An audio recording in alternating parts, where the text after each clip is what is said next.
So our project has really been a combination of historical preservation and restoration of the mill, the property, and the machinery, as well as trying to get in to rebuild this whole local grain economy. So we are buying from farmers and selling to restaurants and milling it in between, and all of the things you have to learn along the way of starting small and ramping up and all that stuff. This is kind of cool. This is literally an ad from the Doylestown Intelligencer that ran in 1852.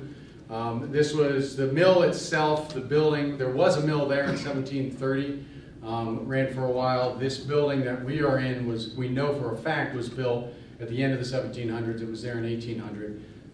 Ran for about 50 years, kind of fell into disrepair, and then the Reed brothers bought it in 1850, spent 2 years restoring it. And they ran this ad in 1852 in the local paper, which is kind of cool. Respectfully announced that they have just completed a thorough repair of the mill and are now prepared to accommodate their friends and customers with superior article of flour as well as all kinds of feed.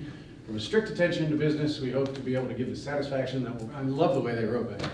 Castle Valley Mill, a place for the farmers and others to have the grist work be done. 162 years later, I reran the same ad. So it's, we have restored the mill, and please come by for this. The reason why the mill is here is really has everything to do with my grandfather. This was the last generation of a real deal local miller. He was born in 1902 in Erlbach, Bavaria, Germany, right on the Austrian border. He was a miller. His brother was a miller. He grew up on the mill property, which I visited, which is pretty cool. Classic immigrant story. Came here with nothing. Worked hard, worked long, ended up saving money, buying some stuff. Ended up his business was a moving company. It had Fischer's Transfer, which was a United Van Lines moving company in Bucks County. But his passion was always mills, and I learned actually from other people that he had a big hand in restoring a lot of mills in the area. He ran mills, water-powered mills in the area in New Hope and whatever back in like the 30s and 40s. And then he bought our place, Castle Valley Mill, in 1942, and it was derelict because there were the story of mills, which I don't have 20 minutes to go into, but essentially water mills, water was the power. Mills take a lot of energy, so you had the water mills along the creeks near trade routes where you can get the product to the city. But with internal combustion engine and steam and all that stuff, all these water mills were white elephants.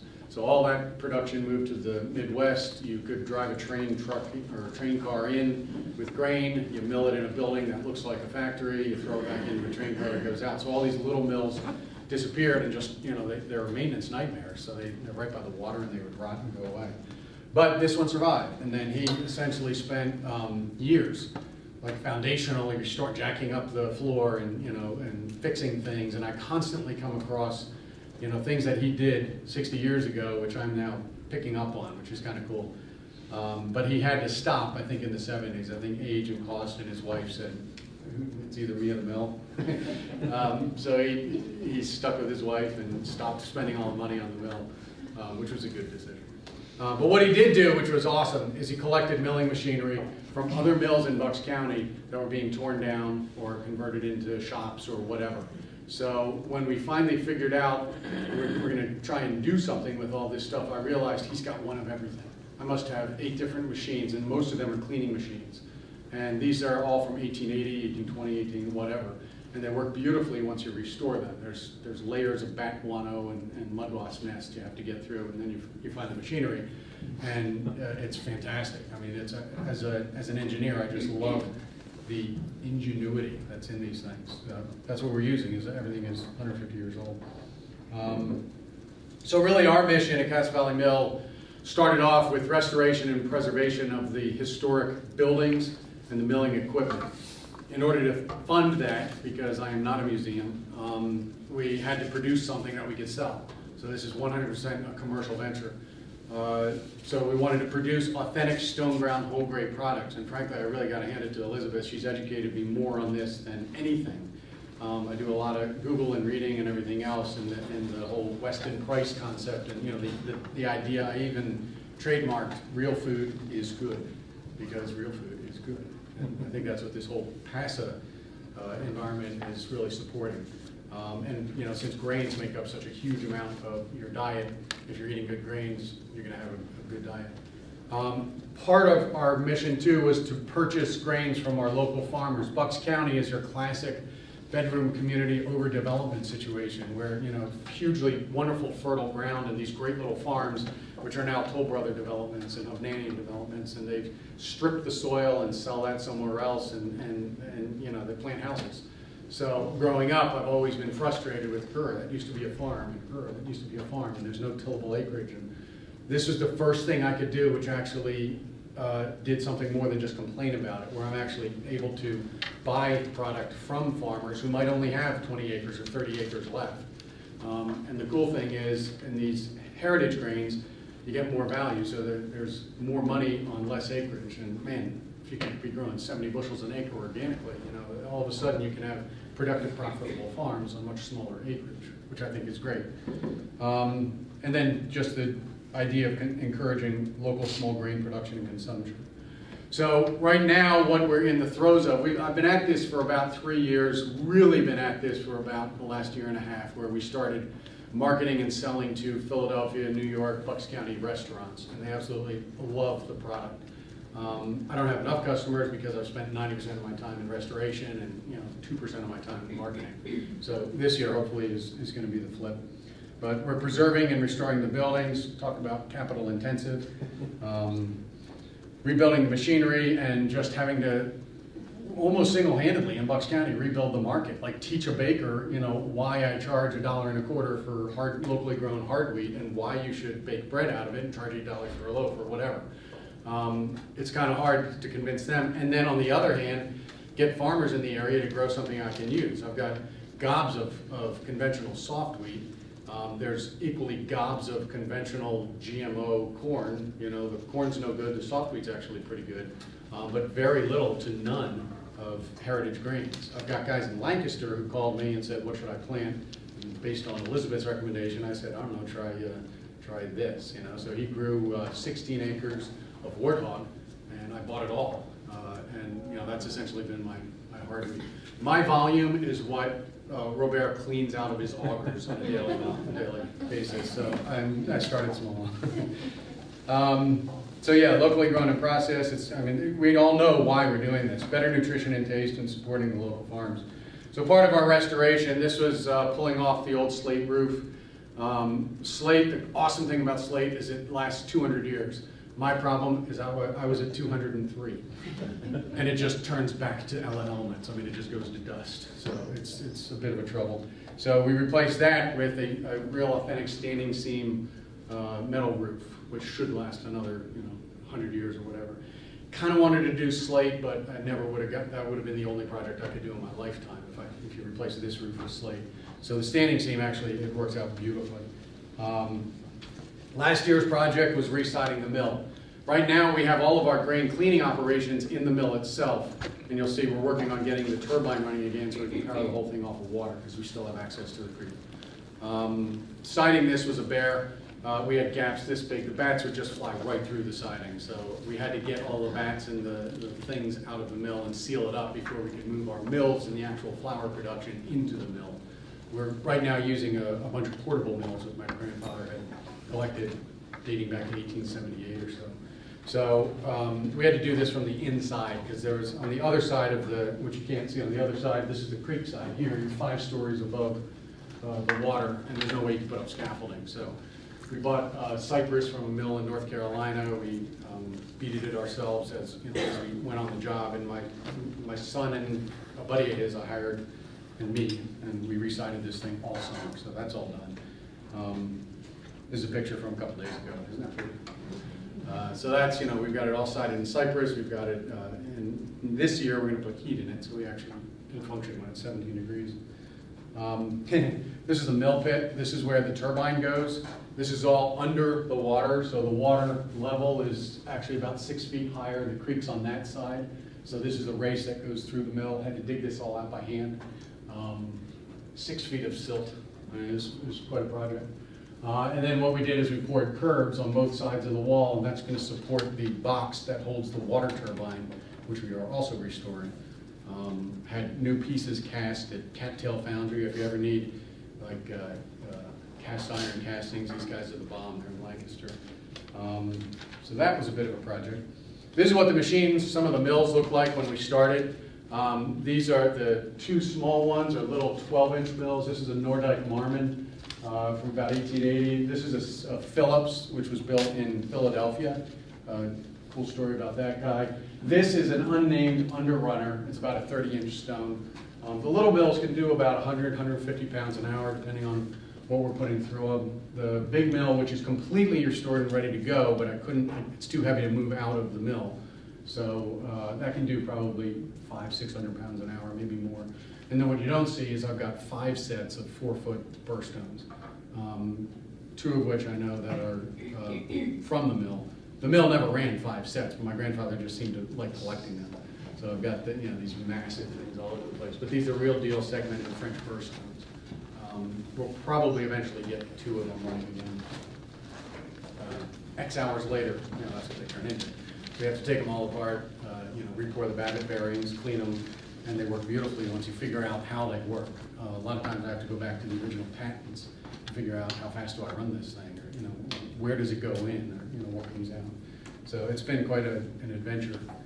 The operating equipment that we have right now, this Phillips 12-inch mill from about 1873, the Nordyke Marmon 12-inch mill, this big 30-inch underrunner, which is pretty cool. We've got scalping reels, we've got a single seam scalper.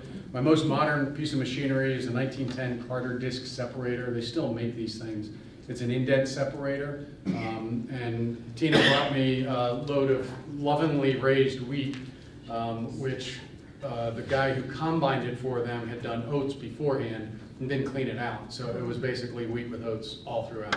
There was no way they could get it out, no matter how many times they screamed, because the little oat stands up and goes through the hole. So you just couldn't separate it. This disc separator, it's basically a whole bunch of wheels with little indents in it. And the idea is the wheat gets stuck into it and getting picked up and thrown out. And things that are too big keeps tailing off in a little auger. And then you do the same thing in reverse and take out the little seeds on the second level. And it was pretty cool. I mean, we dumped in this horrible mix, and pure oats was coming out one side and pure wheat was coming out the other side. It was really neat. That was the first time we ever ran it, and it completely solved the problem. Revolving disc aspirator. One of the guys who grew some wheat, the warthog that I bought, his vomitoxin numbers on some of it was 0.9 or 1, so that was cool. And a bunch of it was 1.6. And I said, you just bring me a bunch of that. I'm going to run it through all my machines. And I set everything to a very low tolerance. So basically we're sucking out a lot of stuff. And this revolving disc aspirator has got this metal disc that spins. The grain comes in and bounces off of the disc. So it essentially separates every single seed. And it's got this plenum that sucks air through. And you can adjust everything. And I set it pretty high. And it was cool because what was being pulled out were shriveled up little seeds, plus some good stuff, but marginally good stuff. And he retested it, and we got it back down to human consumption. So we knocked out 0.6 vomitoxin through running it through this 150-year-old machine with high settings. It was tickled. What percentage did you lose in that process? Not as much as you thought. Probably only about 10%. But we were taking out all the bad seeds, because all the little shriveled one. It must have been the early infestation where it interfered with the growth of the berry. So everything that was coming out was nasty looking. So everything that was left there, and that was pre-milling. So I assume once you take the bran off it and you run through all your mills, you can probably get a lower vomitoxin. Haven't gone there yet. I'm kind of scared to test the final flour, so I just go with whatever the original. Don't want numbers to go up. So we also rebuilt all the bucket elevators. This is a 100% Oliver Evans method. So we're moving the grain through using bucket elevators and horizontal screws and gravity. So you take it all the way up to the top, and then it goes through a machine and falls through the machine, falls through the machine, back down to the bottom up to the top. It's this really cool game of chutes and ladders. And we're rebuilding everything so that it functions. Storage bins, spouts, etc. Things that we're still working on to restore is our 1893 Leffel turbine. The thing's massive. It's the runner on this turbine is this big. We only have about a 6-foot head. The water falls about 6 feet, but we can capture the entire creek. So we have a limitless amount of flow, but small head, so you need a giant machine in order to capture that energy. So that is all. I've got all the pieces done, ready to go back together. That hopefully is this spring. We'll get that back in. This is actually a picture of the revolving disc aspirator. So really cool machine. You can find these in old catalogs and whatever. They're also good for taking grain out of grits. I mean, you can use them for all kinds of stuff. It's like an it's almost a gravity table, but it's sort of, it separates on density. So what we are able to produce right now, we've got about 9 products. We buy all of these local. They're all either Bucks County or Lancaster, and as far as I go, is I get the spelt and the emmer from Joel Steigman in Halifax. So we've got hard wheats, 2 varieties right now. We've got Glen and Warthog. The soft wheat, which is just the locally grown soft wheat, and it's, they fertilize it, plant it, and that's the last thing they do to it. And they grow a lot of this stuff, so it fits into that minimally chemicalized. Spelt and emmer farro. Rye we buy locally again, and then the grits and the cornmeal. Grits and cornmeal, it's the corn. So actually we had one farmer just plant non-GMO corn, non-GMO yellow dent corn. He had trouble finding the seed, but he finally got it and had a pretty good crop.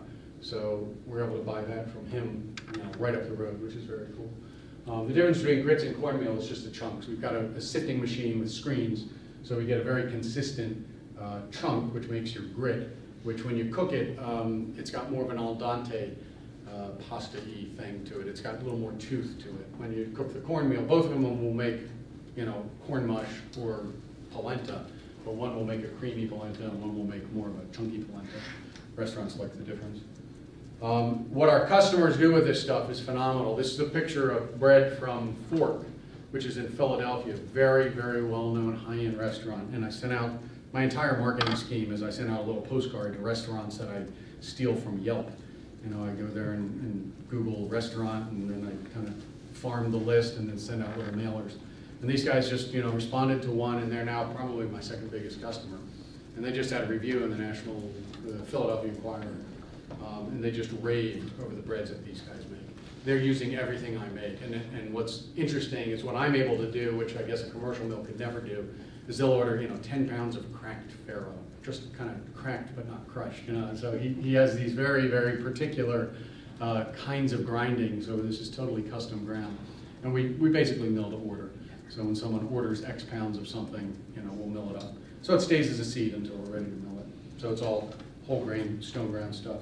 But these breads, we had a party this night, and I had driven down and they gave me all these breads because I screwed up and I had to drive the order down to them for their Saturday thing. So it's like, yeah, take all these breads, thanks for coming. And all we did was cut these. We didn't even have butter, and all of our guests were just eating these breads. They ignored every other appetizer that we had, and they were just eating the bread and saying, oh my gosh, this is incredible. So, they're using the farro and the spelt and the corn, and they do soaker breads and ancient breads. It's really cool. Looks like that. It's phenomenal stuff. And then just these are some of the challenges that we as a mill are running into, and it sounds like this is pretty common, but vomitoxin. There's a guy in Chester County who I bought a whole bunch of Glen from, and then the next year he had a whole bunch of Glen, and the vomitoxin was like a 2 or 3, and he still has it. If anyone wants to grow Glen, he's got gobs of it. Glen is a fairly modern variety which grows pretty well in our area, and it's got great baking and taste characteristics. I just wish, I don't know if Canada has this, like local, organic, non-GMO. I mean, these are the things that our customers are always asking about and talking about. I wish, first off, that someone would finally do a study to figure out, is 1 part per million really, is 1.1 part per million going to kill you or not? Or could you go to 2? Because my understanding is it's all kind of an arbitrary number that somebody somewhere picked and said, 1 part per million is okay, and 1.3 parts per million, is not okay. It's a toxin and blah, blah, blah. So it'd be cool if someone figured out, can we go to 2? Can you make it less than 2? Or is there a way to treat it? Or can we, this, I don't have $500,000 for the visual thing, but that sounds cool. Or let's say if someone has got, they know that they're going to have a Don problem, and they're organic, if they spray for that, does that mean they're out of the organic program for another 3 years? Because that's a huge problem. Yes, that's right? So maybe could there be some flexibility? Like, can we have emergency treatment options here and stay organic? I don't know. Shall we take on the government? Wouldn't that be nice? Markets, really just, our issue is developing the markets. Our sweet spot seems to be the restaurants. They're willing and able and don't even blink at the prices I have to pay because, I'm paying $600 a ton to buy local stuff from local farmers in very small volumes and drive my own truck out to get it. I'd love to pay $300 a ton, but it's just not there yet. Restaurants don't mind paying the higher prices. Bakeries do, because they just seem to be, they're in a more of a commodity, bigger volume, smaller margins. I don't know, maybe Nina can talk about that. Institutional, I think, might be a pretty cool thing. Schools. In our area, there are a lot of private schools, and if you go to a private school website, they all say this is what we feed your kids. And I understand that if you take any money from the government, you have to serve whole grains. So selling to a local school to be, and even it doesn't even have to be flour, it can just be the whole grain berries, you know. Serve boiled spelt, it's phenomenal as a rice dish. CSA, CSBs, I sort of stumbled across the concept of a CSB, Community Supported Bakery. The idea is it's a CSA, but you're buying bread ahead of time, so the baker can reduce their financial exposure. Got it. And then we can talk about scale all day long.